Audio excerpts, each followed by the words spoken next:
Hello friends, नमस्कार। आप सभी का स्वागत है आपके अपने चैनल मंडे एग्जाम टारगेट पर। यहाँ पर हम देखेंगे सुपर टेट के लिए मॉडल पेपर। मॉडल पेपर में हमारा यहाँ पर 3 सब्जेक्ट जो सबसे ज़्यादा स्कोरिंग है, 3 सब्जेक्ट वो कवर करेंगे। सीडीपी पहला हमारा सब्जेक्ट होगा चाइल्ड डेवलपमेंट एंड पेडागोजी, ये बाल विकास का। दूसरा होगा आपका हिंदी का सब्जेक्ट। तीसरा सब्जेक्ट आपका है यहाँ पर जीएस से रिलेटेड। ठीक है, तो ये 3 सब्जेक्ट का कलेक्शन यहाँ पर हम लोग देखेंगे। बहुत ही इंपॉर्टेंट क्वेश्चन आपको यहाँ पर देखने को मिलेगा, तो शुरू से लास्ट तक वीडियो के साथ बने रहिएगा। और सबसे ज़्यादा स्कोर करने वाला ये सब्जेक्ट है। और आपका एक दूसरा चैनल है जिस पर हम करंट अफेयर कवर करेंगे, वनडे एग्जाम्स 2.0। इस चैनल को सब्सक्राइब कर लीजिएगा, लिंक हम आपको नीचे डिस्क्रिप्शन बॉक्स में दे देंगे। तो चलिए बिना किसी देरी की क्लास को स्टार्ट करते हैं। क्वेश्चन आप सभी की स्क्रीन पर।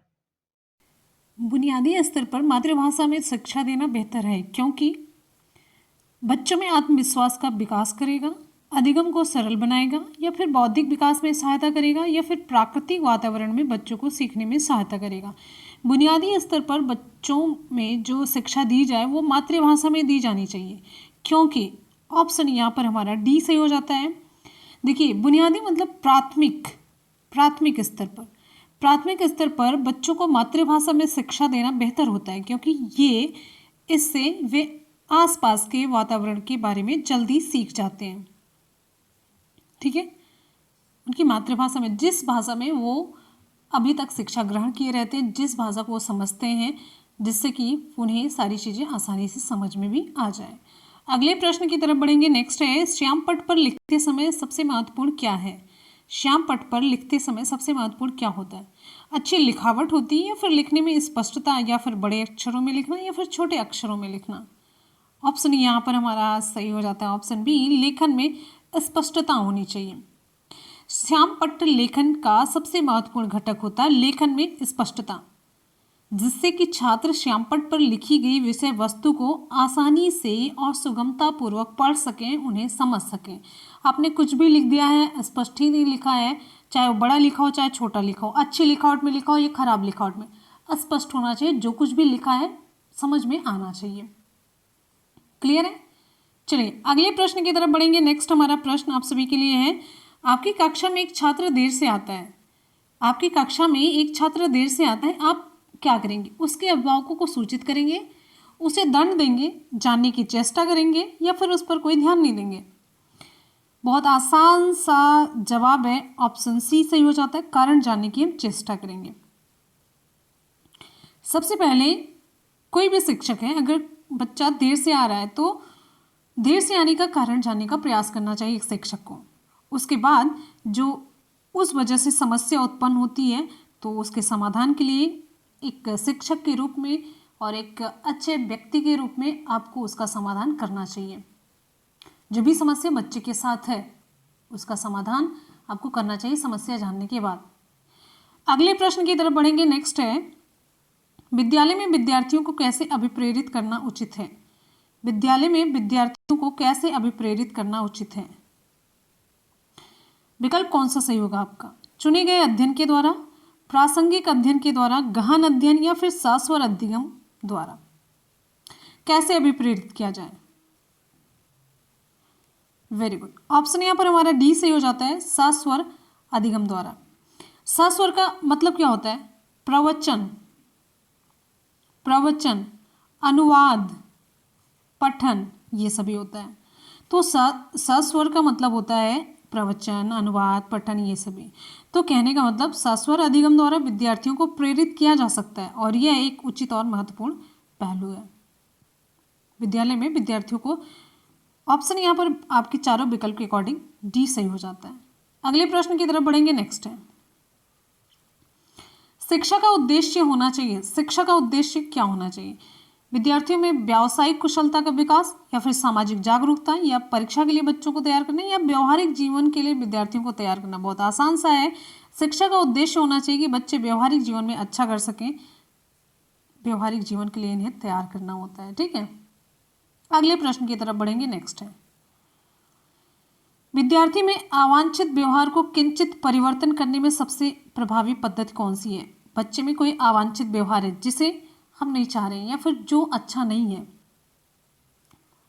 विद्यार्थी को दंड दे करके उसमें सुधार लाएंगे, या अभिभावकों को ध्यान में इसे लाएंगे कि बच्चे में ये गुण सही नहीं है, व्यवहार उसके अंदर सही नहीं है। अवांछित व्यवहार के कारणों को ढूंढना एवं उपचार का प्रबंध करना, या फिर इसकी उपेक्षा करना। आप सभी सही जवाब की तरफ पहुंच चुके होंगे। विकल्प यहाँ पर हमारा सी सही हो जाता है। सबसे पहले बालकों के अवांछित व्यवहार के कारणों को हम जानने का प्रयास करेंगे, या फिर जानना ये आवश्यक होता है कि अवांछित जो व्यवहार हो रहे हैं उसके कारण क्या है, उसके पीछे का रीज़न क्या है। फिर उसके बाद उन कारणों की समस्याओं के उपचार के लिए प्रबंध करके ही बालक के व्यवहार में परिवर्तन लाने का सबसे उचित और प्रचलित विधि है। ठीक, अगले प्रश्न की तरफ बढ़ेंगे। नेक्स्ट है, आपको शिक्षक दिवस पर कुछ विद्यार्थियों ने एक बधाई पत्र भेजा है, आप क्या करेंगे? उन्हें बदले में शुभकामनाएं देंगे, पैसे की बर्बादी नहीं करने के लिए बोलेंगे, धन्यवाद देंगे, या फिर कुछ नहीं करेंगे? ऑप्शन बी सही हो जाता है, उन्हें धन्यवाद देंगे। सिंपल सी बात है, शिक्षक दिवस के अवसर पर छात्रों द्वारा शिक्षक को बधाई देने पर शिक्षक को औपचारिक रूप से छात्रों को धन्यवाद देना चाहिए। विद्यार्थी की सबसे महत्वपूर्ण विशेषता क्या होती है? किसी विद्यार्थी की सबसे महत्वपूर्ण विशेषता, देखिए प्रश्न आपको आसान सा लग रहा है, लेकिन इन्हीं प्रश्नों में आप लोग गलती करके आते हैं। जो थोड़े से टफ क्वेश्चंस होते हैं उनमें आपको लगता है कि ठीक है, घुमा फिरा के आप कहीं ना कहीं से तिकड़म बिठा के सही कर लेते हैं। अब यहाँ पर आपको लगेगा उत्तरदायित्व की अनुभूति, ये भी है, ईमानदारी भी इंपॉर्टेंट होती है, सहभागिता भी, और आज्ञाकारिता भी इंपॉर्टेंट होती है। लेकिन यहाँ पर पूछा जा रहा है सभी इंपॉर्टेंट तो होती है, लेकिन सबसे महत्वपूर्ण विशेषता कौन सी है? तो ऐसे क्वेश्चन आपकी प्रैक्टिस पर निर्भर करता है कि आप कितना सही कर पाते हैं। ठीक है, विकल्प यहाँ पर हमारा सही हो जाता है ऑप्शन कौन सा? सी। किसी विद्यार्थी की सबसे महत्वपूर्ण विशेषता उसका सहभागी होना होता है, साथ ही साथ यही उसकी सबसे महत्वपूर्ण विशेषता भी होती है। अगला प्रश्न है, विद्यालय से विद्यार्थियों के भाग जाने का कारण क्या है? कक्षा शिक्षण में रुचि का अभाव, विद्यार्थियों में अध्ययन रुचि का अभाव, विद्यार्थियों को दंड नहीं देना, समस्या के प्रति शिक्षकों की निर्दय अभिवृत्ति। देखिए विकल्प यहाँ पर हमारा डी सही हो जाता है, समस्या के प्रति शिक्षकों की निर्दय अभिवृत्ति। ये विद्यालय से विद्यार्थियों के भाग जाने का प्रमुख कारण होता है। कक्षा शिक्षण में रुचि नहीं आ रही है तो बच्चा भागेगा नहीं, और चीज़ों में मान लीजिए उससे खेल के मैदान में रुचि आ रही है तो बच्चा भागेगा नहीं, इसलिए ये विकल्प आपको नहीं चुनना है। बात समझ में आ रही है? विद्यार्थियों में अध्ययन में रुचि का अभाव, अगर अध्ययन में रुचि नहीं है इसको, तो कम से कम अध्ययन के साथ साथ और भी एक्स्ट्रा एक्टिविटीज़ कराई जाती है स्कूल में, तो बच्चा उसमें रुचि लेता है, लेकिन वो स्कूल छोड़ करके नहीं भागता। ठीक है, तो आपको बता दें, देखिए विद्यार्थी द्वारा विद्यालय से भागने की प्रवृत्ति के जो मुख्य कारण होते हैं, छात्रों की समस्याओं के प्रति शिक्षकों की जो असंवेदनशील रवैया होता उसके लिए भागते हैं, विद्यालय के वातावरण का अप्रजातांत्रिक होना ये रीज़न होता है, छात्रों में सुरक्षा की भावना का अभाव जब पाया जाता है तब, शिक्षण कार्य का सुचारू रूप से ना चलना, ये सारी चीज़ें हो जाती है भागने के लिए उत्तरदायी। अगले प्रश्न की तरफ बढ़ेंगे, विद्यार्थियों में श्रम की स्फूर्ति का विकास करने के लिए शिक्षक क्या करेगा? देखिए शिक्षक अपने ही श्रम में प्रवृत्ति दिखाएगा, शिक्षक श्रम के महत्व पर व्याख्यान देगा, समय समय पर विद्यार्थियों को श्रम करने का अवसर देना पड़ेगा, विद्यार्थियों को श्रम करने वाले लोगों का उदाहरण देना पड़ेगा, उदाहरण दे करके श्रम आप जो स्फूर्ति है उसका विकास आप नहीं कर पाएंगे, उसका विकास तभी होगा जब उससे आप काम करवाएंगे, उससे श्रम का अवसर आप देंगे। क्लियर है? देखिए छात्रों को समय समय पर श्रम का अवसर देकर उनमें श्रम स्फूर्ति का विकास किया जा सकता है। इसीलिए आजकल विद्यालयों में आप देखते होंगे एनसीसी, एनएसएस और खेल कूद जैसे कोर्स विद्यालय के पाठ्यक्रम में लाए गए हैं, ये एक्टिविटीज उनके द्वारा करवाई जाती है। अगले प्रश्न की तरफ बढ़ेंगे। नेक्स्ट है, बाल विकास की परिभाषा का अध्ययन क्षेत्र है जो, बाल विकास की परिभाषा का अध्ययन क्षेत्र है जो मानवीय सामर्थ्यों में परिवर्तन का परीक्षण करता है। सामर्थ्यों, केवल सामर्थ्यों में परिवर्तन का परीक्षण करता है, ये बाल विकास की परिभाषा का अध्ययन क्षेत्र है। मतलब बाल विकास में ये अध्ययन किया जाता है बस सिर्फ, जीवन अवधि के दौरान व्यवहार की व्याख्या ढूंढेगा, बच्चों के वयस्क और वरिष्ठ नागरिकों के साथ तुलना करेगा, या किसी बच्चे के संज्ञानात्मक, सामाजिक और दूसरे सामर्थ्य के क्रमिक विकास के लिए उत्तरदायी होगा। तो बाल विकास जो है किसी बच्चे के संज्ञानात्मक, सामाजिक और दूसरे सामर्थ्य के जो क्रमिक विकास है उसके लिए उत्तरदायी होगा। तो विकल्प आपका डी सही हो जाता है। देखिए आपको बताते हैं बाल विकास मनुष्य के जन्म से लेकर के किशोरावस्था के अंत तक उनमें होने वाले जैविक मनोवैज्ञानिक परिवर्तनों को कहते हैं। जब वे धीरे धीरे निर्भरता से अधिक, जैसे निर्भर होकर के, पहले निर्भर थे जब छोटे से बच्चे थे, निर्भरता से लेकर के जब स्वायत्तता खुद की तरफ वो बढ़ते हैं, अर्थात किसी बच्चे में संज्ञानात्मक, सामाजिक और नैतिकता के क्रमिक विकास को बाल विकास कहा जाता है, जो एक दूसरे के क्रमिक विकास के लिए उत्तरदायी होते हैं। अगले प्रश्न की तरफ बढ़ेंगे। नेक्स्ट है, प्राथमिक शिक्षक के लिए बाल मनोविज्ञान का ज्ञान आवश्यक है क्योंकि प्राथमिक शिक्षक, ऑप्शन आप पढ़िए। प्राथमिक शिक्षक की बात हो रही है जहां पर बच्चे छोटे होते हैं, इसीलिए मैंने प्राथमिक शिक्षक पर फोकस किया। ऑप्शन यहां पर हमारा डी से हो जाता है। Very good. ये बच्चों के व्यवहार को समझने में शिक्षक की सहायता करता है। ये बच्चों के व्यवहार को समझने में शिक्षक की सहायता करता है। देखिए शिक्षक को बाल मनोविज्ञान का ज्ञान होना बहुत ज़्यादा जरूरी होता है क्योंकि इसके द्वारा शिक्षक बालक के व्यवहार को आसानी से समझ सकता है और जब तक वो इसके व्यवहार को नहीं समझेगा शिक्षण कार्य इसका सुचारू रूप से नहीं चल पाएगा। तो जब तक इसके व्यवहार को समझेगा नहीं तब तक शिक्षण की प्रक्रिया कैसे सुचारू रूप से चलेगी। बात समझ में आ रही है? उसी के अकॉर्डिंग ये अपनी जो मतलब क्या कहते हैं शिक्षण पद्धति अपनाता है, उसी तरीके से वो उसको समझाने की कोशिश करता है, वैसे ही उसको एनवायरनमेंट प्रदान करता है जब तक वो व्यवहार को नहीं समझेगा। इसी आधार पर ये भी क्वेश्चन बन जाता है इंडिविजुअल डिफरेंसेस का। शिक्षक को हर बच्चे के बारे में जानकारी आवश्यक होती है, ठीक है, तभी वो उसके आधार पर शिक्षण पद्धति का, शिक्षण विधियों का उपयोग कर सकता है और तभी लर्निंग अच्छी तरीके से होगी, तभी आउटकम अच्छा निकलेगा। अगले प्रश्न की तरफ बढ़ेंगे। अगला प्रश्न आपका देखिए, सब्जेक्ट यहाँ पर हो जाता है चेंज, आ जाती है हिंदी। वर्तनी के अनुसार शुद्ध शब्द का चयन आपको करना है। अब यहाँ पर देखिए कौन सा शब्द शुद्ध है। ऑप्शन यहाँ पर हमारा सही हो जाता है, ठीक है, ऑप्शन यहाँ पर हमारा बी सही हो जाता है, पूजनीय। ऑप्शन बी सही होगा, पूजनीय। देखिए पूज्यनीय, ये और ये तीनों गलत है। ऑप्शन आपका बी सही हो जाता है। वर्तनी के अनुसार आपका जो शुद्ध शब्द है वो पूजनीय है, पूज्यनीय नहीं कहा जाता है। अगर पूज्य आप जोड़ते हैं तो पूज्य ही होगा, पूज्यनीय नहीं होगा। जब नी आप जोड़ेंगे तो पूजनीय हो जाएगा। ऑप्शन बी सही हो जाता है। अगले प्रश्न की तरफ बढ़ेंगे। ये बहुत इंपॉर्टेंट है, आप लोग गलती कर जाते हैं। जिसका जन्म पहले हुआ हो उसके लिए एक शब्द जो उपयुक्त हो आप लिखिए। जिसका जन्म पहले हुआ हो उसके लिए एक उपयुक्त शब्द। Very good. ऑप्शन यहाँ पर हमारा सी सही हो जाता है, अग्रज कहते हैं। जिसका जन्म पहले हुआ हो उसके लिए एक शब्द अग्रज है। जिसका जन्म बाद में हुआ हो उसके लिए एक शब्द है अनुज। क्या है? इसका जन्म बाद में हुआ रहता है, वो है अनुज। और सब कुछ जानने वाले को कहते हैं, क्या कहते हैं? सब कुछ जानने वाले को कहते हैं सर्वज्ञ। और 2 बार जन्म लेने वाले को कहते हैं हम द्विज। 2 बार जो जन्म लेता है उसे हम द्विज कहते हैं। और 2 बार जन्म लेने वाले इसमें ब्राह्मण आते हैं, ब्राह्मण, दांत, पक्षी, ये द्विज में आते हैं। ध्यान रखिएगा, हम आपको बताते चल रहे हैं, ये सारे इंपॉर्टेंट क्वेश्चंस हैं। अगले प्रश्न की तरफ बढ़ेंगे। नेक्स्ट है, वर्तनी के अनुसार शब्द का शुद्ध रूप चुनिए। वर्तनी के अनुसार शब्द का शुद्ध रूप चुनिए। ऑप्शन कौन सा सही होगा?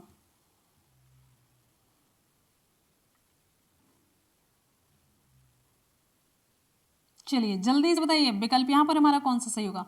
आप लोग की रिप्लाई बिल्कुल भी स्लो आ रही है, बहुत जल्दी आनी चाहिए, बहुत जल्दी, फटाफट से आनी चाहिए, जल्दी जल्दी से आनी चाहिए, जिससे कि हम जल्दी जल्दी से क्लास को कवर कर सकें और आपका टाइम भी सेव हो।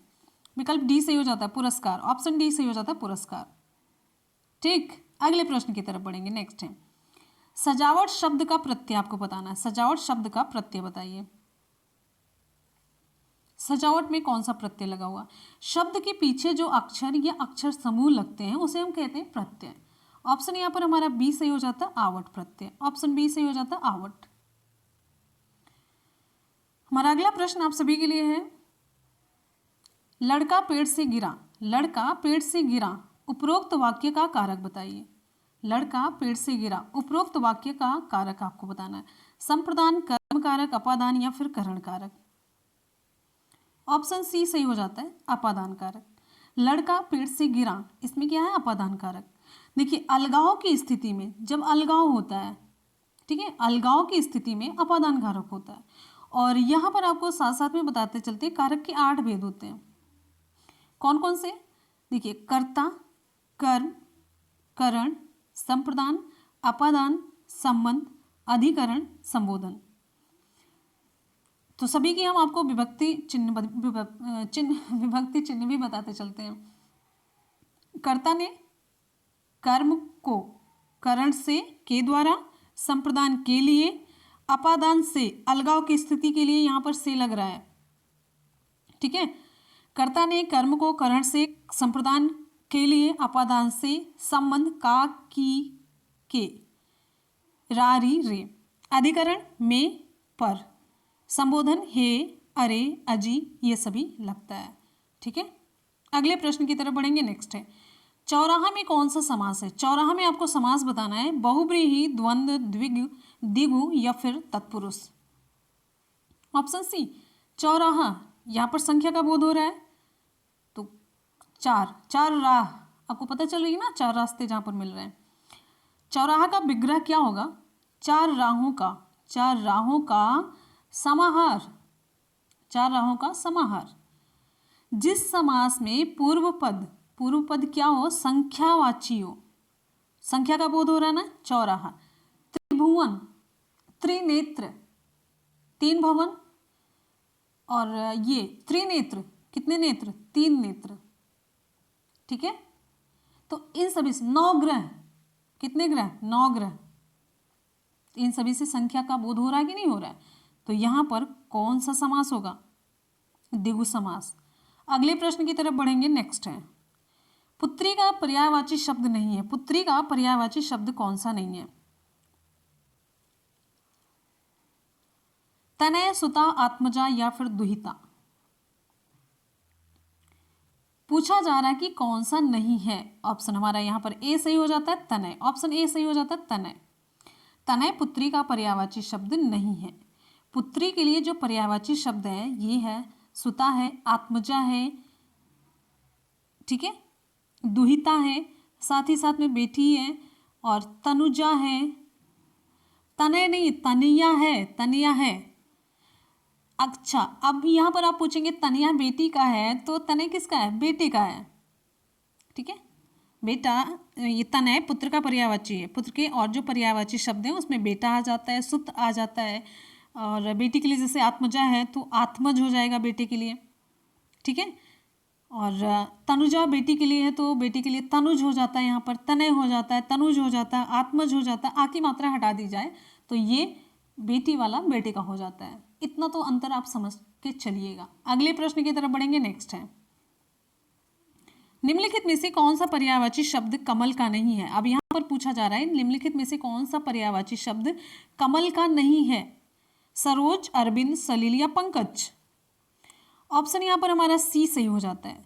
कमल का पर्यायवाची शब्द नहीं है पूछा जा रहा है, तो विकल्प सी सलील कमल का पर्यायवाची शब्द नहीं है, ठीक है। सलील किसका पर्यायवाची है? ये जल का पर्यायवाची शब्द है। जल के हम और पर्यायवाची शब्द की अगर हम बात करते हैं तो ध्यान से आप नोट कर लीजिए। नीर है, नीर। उदक पूछा जाता है, पानी आप सभी जानते हैं। अम्बु भी जानते हैं, अम्बु, नीर, तोय, तोय हो गया। अच्छा, एक आपसे एग्जाम में पूछा जाता है जीवन, जीवन ये पानी का है, उदक पानी का है, ध्यान रखिएगा। वारी, वारी भी आप जानते हैं। और मेघ पुष्प, मेघ पुष्प ये भी जान लीजिए। मेघ से जो पुष्प गिरता है वो पानी ही होता है, मेघ से एक ही पुष्प गिरता है, पानी होता है। तो इससे आप ये ट्रिक लगा लीजिएगा, और ये जीवन और उदक याद रखिएगा। चलिए, कमल के और पर्यायवाची की हम बात कर लेते हैं। तो कमल का जो पर्यायवाची शब्द यहाँ पर देखिए, पहला तो सलिल नहीं हो गया, बाकी तीन हो गए, सरोज हो गया, अरविंद हो गया, पंकज हो गया। साथ ही में जलज, जलज और सरोज तो मैंने बताया। शतदल, शतदल ये पूछा जाता है। और अंबुज, नलिन, तामरस पूछा जाता है, तामरस ध्यान रखिएगा, तामरस और शतदल ये पूछा जाता है। ठीक है, चलते हैं अगले प्रश्न की तरफ।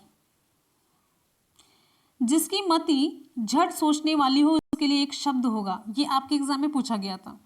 जिसकी मति झट सोचने वाली हो, जिसका दिमाग जल्दी से काम कर जाए।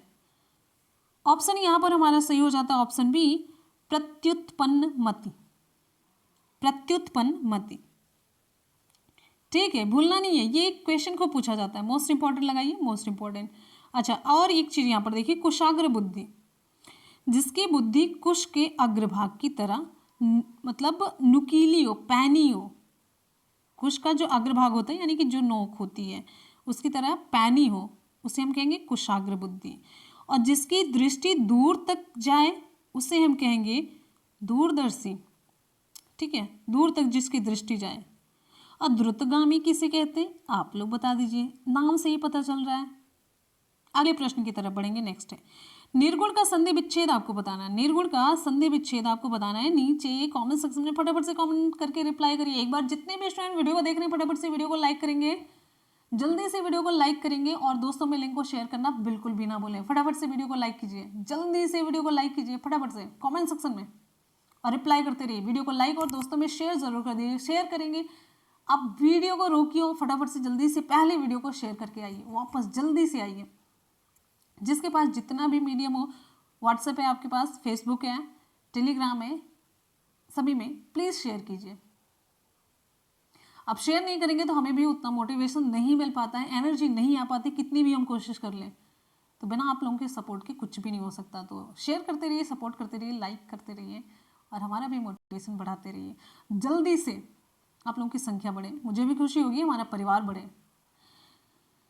विकल्प यहाँ पर हमारा सही हो जाता है ऑप्शन सी, निधन गुण। निर्गुण का संधि विच्छेद निधन गुण होगा। और आपको बताते चलते हैं यहाँ पर, चलिए पहले पूछते हैं कि इसमें संधि कौन सी है, इसमें संधि कौन सी होगी।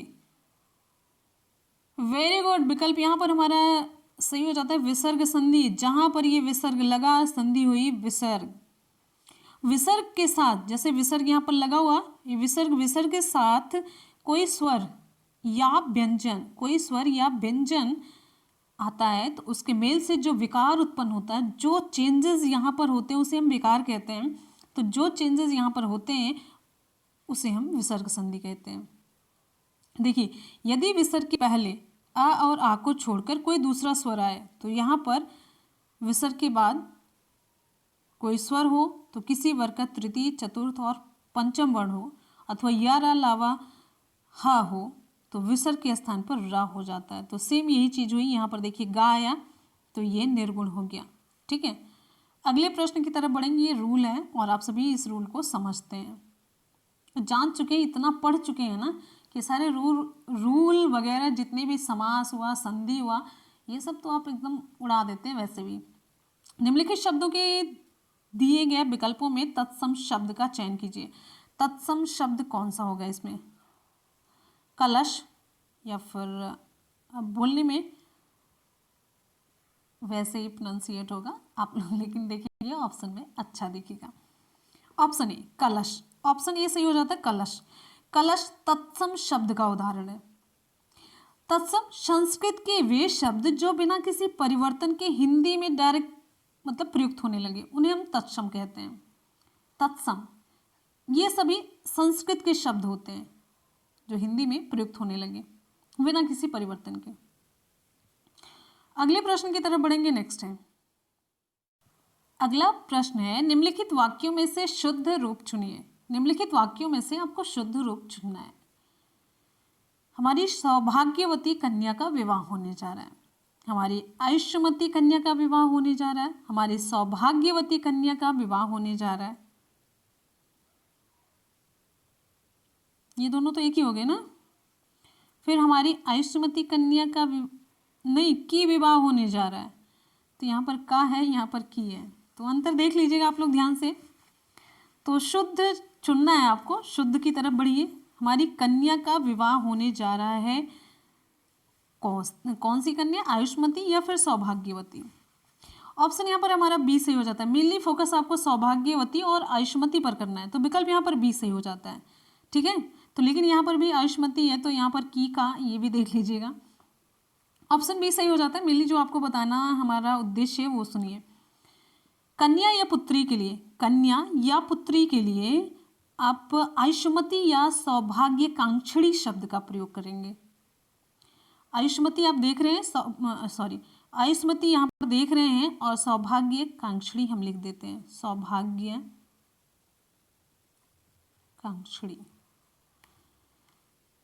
इसका मतलब आपको बता दें, देखिए सौभाग्यकांक्षी और आयुष्मती ये कन्या और पुत्री के लिए लगता है, लेकिन जो सौभाग्यवती शब्द है इसका प्रयोग विवाहित स्त्री के लिए लगता है, मतलब जिसकी शादी हो चुकी होती है, पत्नी या वधू के लिए इसका प्रयोग होता है सौभाग्यवती।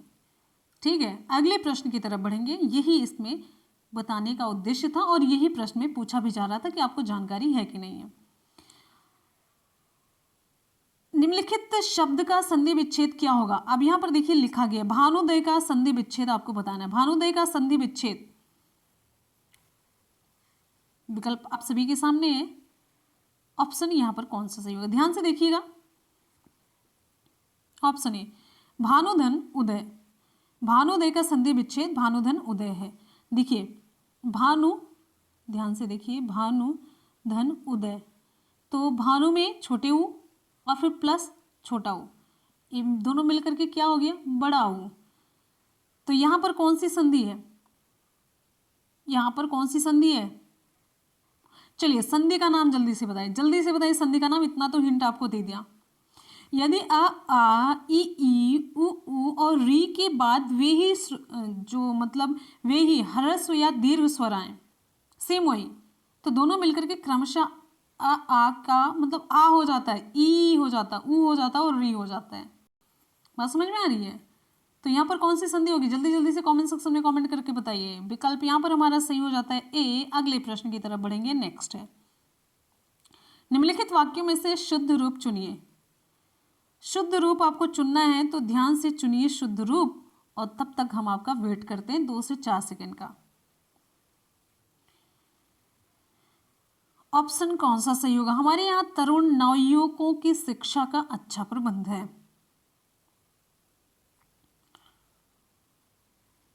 हमारे यहाँ तरुण नवयुवकों की शिक्षा का अच्छा प्रबंध, ये भी तो सेम हो गया। अच्छा यहाँ पर शिक्षा हो गई, तो ये तो बिल्कुल गलत है, शुद्ध रूप नहीं होगा। ऑप्शन आपका डी से हो जाता है। देखिए ये हमारे यहाँ नवयुवकों की शिक्षा का अच्छा प्रबंध है, विकल्प डी से हो। नवयुवक ये तरुण अवस्था खुद ही होती, नवयुवक ये तरुण अवस्था को ही संबोधित करता है, तो तरुण अलग से जोड़ने की जरूरत नहीं है। ठीक है, अगले प्रश्न की तरफ बढ़ेंगे। नेक्स्ट है, नवयुवक तरुण ही होते हैं। जो शब्द धन का पर्यायवाची शब्द नहीं है उसे आपको चुनना है। धन का जो पर्यायवाची शब्द नहीं है,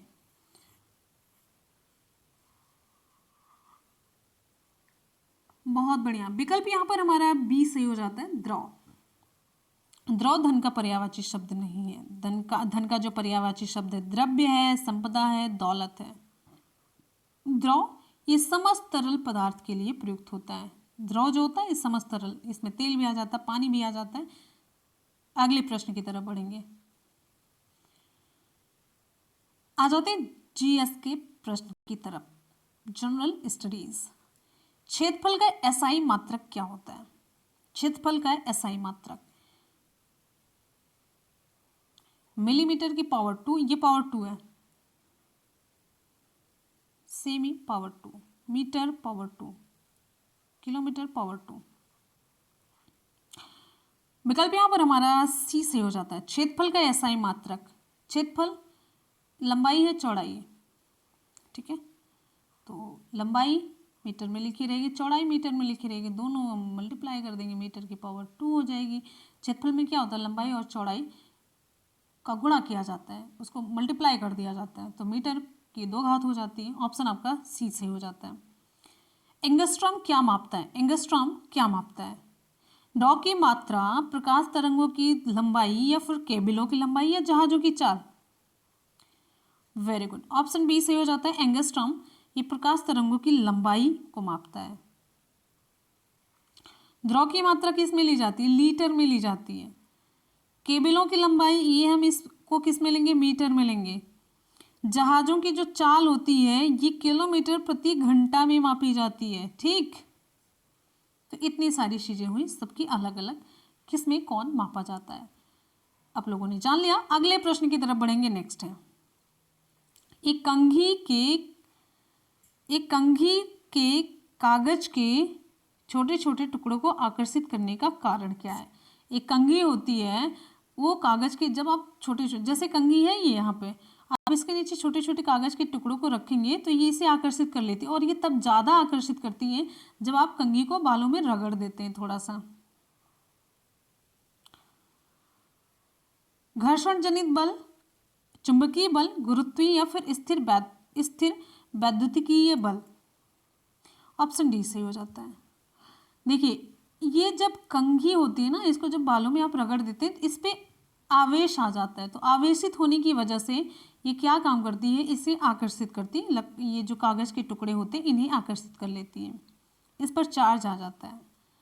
अगले प्रश्न की तरफ बढ़ेंगे। नेक्स्ट है, बल को मापा जा सकता है किसके द्वारा? बल को मापा जा सकता है स्प्रिंग तुला के प्रयोग द्वारा, थर्मामीटर के द्वारा क्या मापते हैं? कैलोरीमीटर या उपरोक्त में से कोई नहीं। ऑप्शन यहाँ पर हमारा ए सही हो जाता है, स्प्रिंग तुला के प्रयोग के द्वारा बल को मापा जा सकता है। थर्मामीटर के द्वारा हम तापमान को मापते हैं, हमारे शरीर का कितना तापमान है हम थर्मामीटर के द्वारा नापते हैं। कैलोरीमीटर के द्वारा हम क्या मापते हैं? ऊर्जा का मापन करते हैं, ऊर्जा का मापन। ठीक है, चलिए बहुत बढ़िया। अगले प्रश्न की तरफ बढ़ेंगे। सभी स्टूडेंट जल्दी जल्दी से रिप्लाई करते रहेंगे। इतनी स्लो रिप्लाई, इतनी सुस्त क्यों है आप लोग? इतनी आप में एनर्जी का लेवल इतना डाउन कैसे हो सकता है? मेरी समझ में नहीं आ रहा, इतने स्लो कैसे हैं? जल्दी जल्दी से रिप्लाई करते रहिए। घर्षण को बढ़ाया जा सकता है, घर्षण को कैसे बढ़ाएंगे? जो दो समपर तलों के बीच में जो घर्षण बल लग रहा है उसे हम कैसे बढ़ाएंगे? तेल का प्रयोग करके, सतहों पर नमी द्वारा, खुरदुरी सतहों द्वारा, या इन सभी के द्वारा? वेरी गुड, ऑप्शन सी सही हो जाता है। खुरदुरी सतह द्वारा हम घर्षण को बढ़ा सकते हैं। जब भी हम जमीन पर चलते हैं तो घर्षण बल की वजह से जो जमीन को, मतलब हम पीछे एक धक्का देकर के उसे पीछे करते चलते हैं और आगे बढ़ते चलते हैं। जितनी आसानी से, बस हमारे बताने का ये मतलब है, जितनी आसानी से हम आगे बढ़ जाएं उतना ही वो सतह अच्छी मानी जाती है, यानी कि घर्षण बल वहाँ पर ज़्यादा लग रहा होता है। जब हम फिसलते हैं, गिर जाते हैं, तो वहाँ पर घर्षण बल कम होता है। जैसे देखिए, जो बहुत चिकनी सतह होती है उस पर घर्षण बल बहुत कम होता है, तो हम गिर जाते हैं। तो तेल का प्रयोग करेंगे और सतहों पर नमी होगी तो यहाँ पर घर्षण बल कम होगा। जितनी चिकनी होती जाए घर्षण बल कम होता जाएगा। इसीलिए देखिए, सड़क एकदम से प्लेन रहती है तो जो टायर होते हैं खांचा खांचा बनाया जाता है, जिससे कि दोनों के बीच घर्षण बल अधिक लगे। ठीक है, अगले प्रश्न की तरफ बढ़ेंगे। नेक्स्ट है, निम्न में से कौन सा पदार्थ जल में नहीं घुलता है? कौन सा पदार्थ जल में नहीं घुलेगा? दूध है, शहद है, अल्कोहल, तेल? आप सभी जान रहे हैं, ऑप्शन यहाँ पर हमारा डी सही हो जाता है, तेल। जल, देखिए, जल एक ध्रुवीय विलायक है। कहने का मतलब उसमें केवल ध्रुवीय पदार्थ ही घुल सकते हैं। ध्रुवीय पदार्थ जो हाइड्रोजन बंध द्वारा पानी के अणुओं से जुड़ते हैं, जो हाइड्रोजन बंध के द्वारा पानी के अणुओं से जुड़ जाते हैं, जैसे शहद हुआ, दूध हुआ, अल्कोहल हुआ। इसके विपरीत जो अध्रुवीय पदार्थ होते हैं जैसे तेल, ये एक असंतृप्त है जो जल के साथ हाइड्रोजन बंध बनाने में असफल रहते हैं। जल के साथ ये हाइड्रोजन बंध नहीं बना पाएगा, इसीलिए ये जल में अविलेय होते हैं। अच्छा, मैंने आपको इसलिए बताया, कभी मैंने क्वेश्चन पढ़ा था, कुछ प्रश्न मतलब किसी एग्जाम में पढ़ा था कि क्यों नहीं घुलते हैं, तो उसमें ये एग्जाम्पल नहीं पूछा था, रीज़न पूछा था। तो रीज़न ये था कि हाइड्रोजन बंध बनाने में ये असफल होते हैं। इस वजह से मैंने ये पॉइंट आपको बताया कि ये एग्जाम में पूछा हुआ क्वेश्चन है। अगले प्रश्न की तरफ बढ़ेंगे। नेक्स्ट है, निम्न में से व्युत्क्रमी परिवर्तन कौन सा नहीं है? व्युत्क्रमी परिवर्तन, व्युत्क्रमी परिवर्तन कौन सा नहीं है? व्युत्क्रमी मतलब जस्ट फिर से उल्टा, जैसे ए से बी बना तो बी से फिर ए भी बन जाए। तो यहाँ पर पूछा जा रहा है कौन सा नहीं है, मतलब किस में ए पदार्थ से बी से ए नहीं बन सकता। ऑप्शन यहाँ पर हमारा सी से हो जाता है। केरोसिन का जलना, केरोसिन का जलना एक रासायनिक प्रक्रिया है। कैसी प्रक्रिया? रासायनिक प्रक्रिया है। तो रासायनिक प्रक्रिया ये व्युत्क्रमी परिवर्तन नहीं होती है, ध्यान रखिएगा, क्योंकि जलने के बाद जो बनने वाला पदार्थ होता है फिर से केरोसिन नहीं बना पाएगा, क्योंकि इसमें जब केरोसिन जल जाता है तो इसके जलने के बाद इसमें जो हाइड्रोकार्बन्स, कार्बन डाइऑक्साइड गैस निकलती है, प्लस ये भी जानिए आप हाइड्रोकार्बन्स निकलते हैं, तो ये पुनः केरोसिन में नहीं बदल सकते। जल से भाप बनी, अच्छा रासायनिक परिवर्तन हो गया, और दूसरा होता है भौतिक परिवर्तन।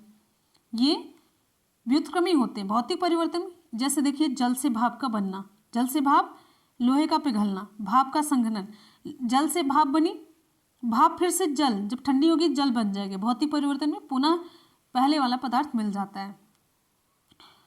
अब लोहे का पिघलना, लोहा पिघल जाता है, फिर से आप लोहा बना सकते हैं, वो सांचे में डाल करके वो आकार आप दे सकते हैं। भाप का संघनन, भाप का संघनन होता है तो फिर से ये पानी बन जाता है, फिर से गर्म करेंगे भाप बन जाएगा। तो एक दूसरे में ये एक्सचेंज होता रहता है। अगले प्रश्न की तरफ बढ़ेंगे। नेक्स्ट है, निम्न में से किस पदार्थ के अणुओं, अगला प्रश्न है, निम्नलिखित में से किस पदार्थ के अणुओं एक ही प्रकार के, यहाँ पर किस पदार्थ के अणुओं में एक ही प्रकार के परमाणु होते हैं, ये आपको बताना है। किस पदार्थ के अणुओं में एक ही प्रकार के परमाणु रहते हैं? ऑक्सीजन, जल, carbon dioxide, sulphur dioxide. Oxygen में O2 हो गया, जल H2O हो गया, कार्बन डाइऑक्साइड CO2 हो गया, सल्फर डाइऑक्साइड SO2 हो गया। तो एक ही प्रकार के परमाणु, ऑप्शन यहाँ पर एक ही, ऑक्सीजन ही है, इसमें दो ऑक्सीजन हुआ कि नहीं। अब यहाँ पे हाइड्रोजन भी है, ऑक्सीजन भी है, यहाँ पर कार्बन भी है, ऑक्सीजन भी है, सल्फर भी है, ऑक्सीजन भी है। ठीक है, अगले प्रश्न की तरफ बढ़ेंगे। नेक्स्ट, उम्मीद है कि आपको समझ में आ गया होगा, ऑप्शन ए सही हो जाता है। अरे इसमें ऑक्सीजन के अलावा कुछ और दिख रहा है, कोई और पदार्थ दिख रहा है, कुछ और मतलब परमाणु दिख रहा है? ठीक है, आ गया समझ में। अगला है, निम्नलिखित में से कौन सा सूत्र ओजोन का गुण दर्शाता है? कौन सा सूत्र है जो ओजोन का गुण दर्शाता है? O2, ये तो ऑक्सीजन। O3 भी सही है, चलिए डायरेक्ट विकल्प पर चलते हैं। ओजोन O3 ये ऑक्सीजन से प्राप्त होने वाली गैस है, ऑक्सीजन से प्राप्त गैस है। निम्न में से कौन सी मिश्र धातु है? इंपॉर्टेंट प्रश्न है, मिश्र धातु से रिलेटेड क्वेश्चन जरूर पूछा जाता है। लोहा, सोना, स्टेनलेस स्टील या फिर तांबा? ऑप्शन सी सही हो जाता है, स्टेनलेस स्टील। स्टेनलेस स्टील में chromium plus nickel, chromium plus nickel का मिश्रण होता है। ठीक है, ऑप्शन आपका सी सही हो जाता है। अगले प्रश्न पर बढ़ेंगे। नेक्स्ट है, पौधा जो अपना खाद्य बना सकते हैं, पौधे जो अपना खाद्य बना सकते हैं क्या कहलाते हैं? सेंटेंस सही से पढ़िए। पौधे जो अपना खाद्य बना सकते हैं क्या कहलाते हैं? ऑटोट्रॉप, हेटेरोट्रॉप, सैप्रोफाइट या फिर पैरासाइट? ऑप्शन ए ऑटोट्रॉप कहलाते हैं।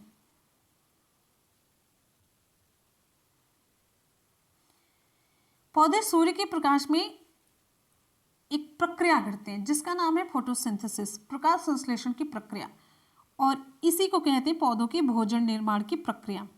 तो पौधे अपना भोजन स्वयं बनाते हैं। अभी आप कहेंगे कि हम भी तो बनाते हैं, दाल चावल सब्जी रोटी, लेकिन वो जो दाल मिलती है वो कहाँ से मिलती है? वो हमें पौधों से मिलती है। तो हम अपना खाना स्वयं कैसे बनाते हैं?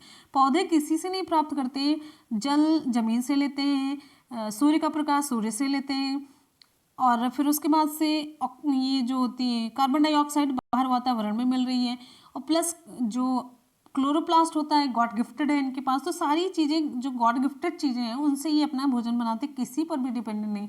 अगर आप इनको खाना नहीं देंगे तो ये मरेंगे नहीं, खुद से बना के खा ले जाते हैं। लेकिन अगर दाल नहीं होगी, सब्जी नहीं होगा तो हम तो मर जाएंगे। तो हम पौधों पर ही आश्रित हैं। तो ये स्वपोषी होते हैं और हम लोग परपोषी हैं। तो ऑप्शन ए सही हो जाता है। ऑटोट्रॉप की हिंदी होती है स्वपोषी।